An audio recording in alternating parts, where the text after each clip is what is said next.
अस्सलाम वालेकुम। इस वीडियो में मैं आपको पाकिस्तान में जो जनरल इलेक्शंस हैं उनके बारे में अपडेट दूंगा। और जैसे कि मेरी ड्यूटी भी लगी थी इस जनरल में एज ए प्रिजाइडिंग ऑफिसर वो होता है जो पूरे इलेक्शन को पोलिंग स्टेशन को मॉनिटर करता है और फिर उसको फ़र्स्ट क्लास मैजिस्ट्रेट के पावर्स होते हैं, वो किसी को भी अरेस्ट करवा सकता है।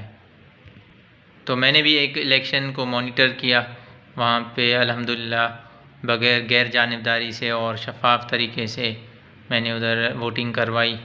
जो आ रहा था उसको वोटिंग करने दी और फिर इसी तरह जो रिज़ल्ट था उसमें गैर जानिबदार यानी न्यूट्रल होकर जो भी जिस पार्टी का था उसके रिज़ल्ट हमने शो किए। जिसके जितने वोट्स थे किसी के वोट हमने ज़ाया नहीं किए और ना ही उसमें कोई हमने एक जानिब हमारा मेरा टिल्ट था, यानी जिस पार्टी का भी था जिसको जो वोट पड़े हमने उसको वोट एक्सेप्ट किया और उसी के मुताबिक हमने रिज़ल्ट बनाया।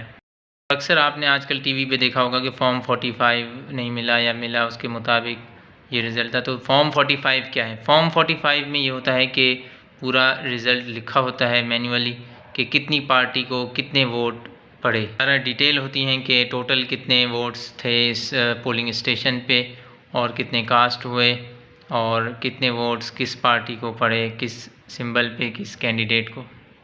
उसमें सारी डिटेल होती है। वो फाइनल जो रिज़ल्ट होता है काउंटिंग के वक्त उस पोलिंग स्टेशन का वो काउंट किए जाते हैं, फिर उसकी डिटेल्स लिखी जाती है।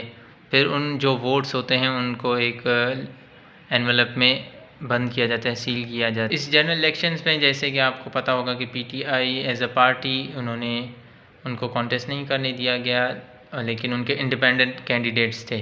अगर जैसे पीटीआई होती तो जैसे कहते हैं टक्कर का मुकाबला होता, कांटे का मुकाबला होता और इक्वल मुकाबला होता, तो फिर जनरल इलेक्शंस में एक मज़ा भी आता।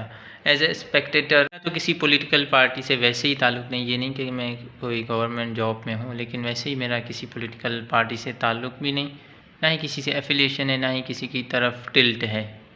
लेकिन जैसे कहते हैं ना टक्कर का मुकाबला होता है। जैसे क्रिकेट में आप देखें कि ऑस्ट्रेलिया का मुकाबला किसी छोटी टीम से हो तो मज़ा नहीं आता, यानी इक्वल से मुकाबला हो तो मज़ा आता है। इसी तरह फ़ुटबॉल में होगा किसी जर्मनी वगैरह बड़ी टीमों का मुकाबला छोटी टीमों से हो तो आपको देखने में मज़ा नहीं आएगा, इंटरेस्ट भी नहीं रहेगा। तो अगर सबका इक्वल प्लेइंग लेवल फील्ड होता है, यानी सबको बराबरी का मौका मिलता है और चांस, तो फिर मज़ा आता है मुकाबला देखने में। इलेक्शन के हवाले से एक जनरल बात ये करनी थी कि चाहे आप जिस पार्टी को भी सपोर्ट करते हों तो आप ये नज़र में रखें कि मुखालिफिन को आप गालम गलोच ना करें, अखलाक के दायरे में रहें। एक दूसरे की किरदार कुशी यानी कैरेक्टर असैसिनेशन नहीं होनी चाहिए। एक दूसरे के पार्टी लीडर्स को बुरा भला ना कहें वरना वो आपके पार्टी लीडर्स को बुरा भला करें, यानी अखलाक के दायरे में रहकर ये बातें करनी चाहिए और अखलाक से बाहर ना हो और इसको आपस का मसला ना बताएं, ज़ाती मसला।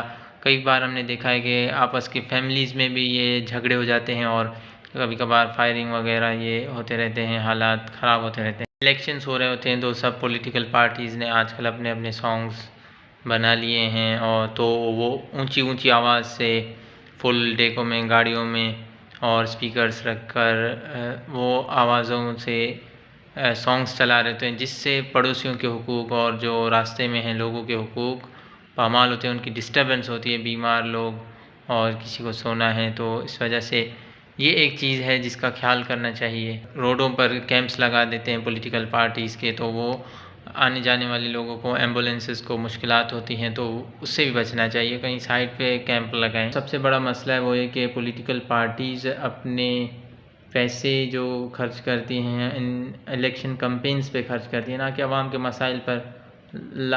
झूठे वादे करते हैं कि हम आपके मसाइल हल करेंगे, लेकिन वो मसाइल प्रॉब्लम सॉल्व नहीं करते। और कुछ छोटे मोटे इलेक्शंस के आखिरी टाइम पर जैसे अगर कोई पार्टी गवर्नमेंट में हो तो फिर वो काम करना शुरू कर देती है, या 5 साल उन्होंने कुछ नहीं किया होता, एक इलेक्शन का मंथ आता है उसमें वो कुछ काम कर रहे होते हैं, डेवलपमेंट वर्क्स और ये चीज़ें वगैरह बना रहे होते हैं। और सबसे अहम मसला जो है कि इलेक्शन रिगिंग जो होती है, रिगिंग कहते हैं धांधली को इंग्लिश में, कई का बार वो होती है। और एक होती है हॉर्स ट्रेडिंग, आपने सुना होगा, यानी लोगों को ख़रीदना, जो एमपी हों एमएनए हों उनको ख़रीदना अगर इंडिपेंडेंट हैं। जैसे इस इलेक्शंस में पीटीआई ने एज अ पार्टी तो हिस्सा नहीं लिया और उनके कैंडिडेट्स थे वो इंडिपेंडेंट की हैसियत से लड़े हैं।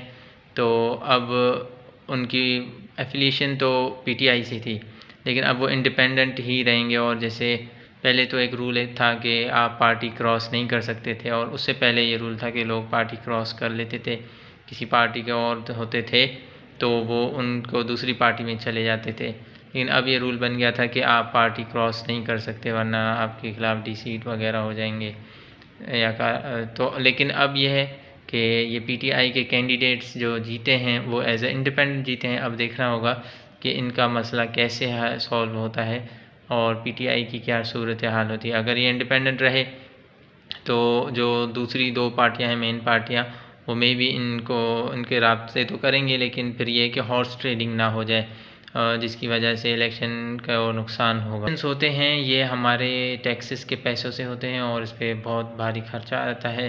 तो लेकिन इसके बाद भी पॉलिटिकल इंस्टेबिलिटी रहे, यानी सियासी अदम इस्तेहकाम रहे, यानी इस्तेकाम ना रहे, पॉलिटिकल स्टेबिलिटी ना रहे। और पॉलिटिकल स्टेबिलिटी से ही इकोनॉमिक स्टेबिलिटी जुड़ी होती है। यानी अगर पॉलिटिकल स्टेबिलिटी होगी, यानी सियासी इस्तेहकाम होगा मुल्क में, तो ही इकोनॉमिक स्टेबिलिटी होगी। अगर मुल्क में पॉलिटिकल इंस्टेबिलिटी है, यानी सियासी इस्तेहकाम नहीं है, अफरा तफरी की सिचुएशन है, जैसे कभी धरने होते हैं या कोई इलेक्शन के रिज़ल्ट को नहीं मानता, तो फिर मुल्क में मुआशी जो सूरत हाल है वो भी डाउन हो जाती है, इकोनॉमी डाउन हो जाती है और इन्वेस्टर्स इसमें इन्वेस्ट नहीं करते, फॉरेन डायरेक्ट इन्वेस्टमेंट नहीं आती, दूसरी इन्वेस्टमेंट्स नहीं आती और इकोनॉमिक इंस्टेबिलिटी रहती है। और फिर मुल्क फिर कभी आईएमएफ की तरफ जाता है, कभी दूसरों से चंदा मांगता है या एड वगैरह मांगता है।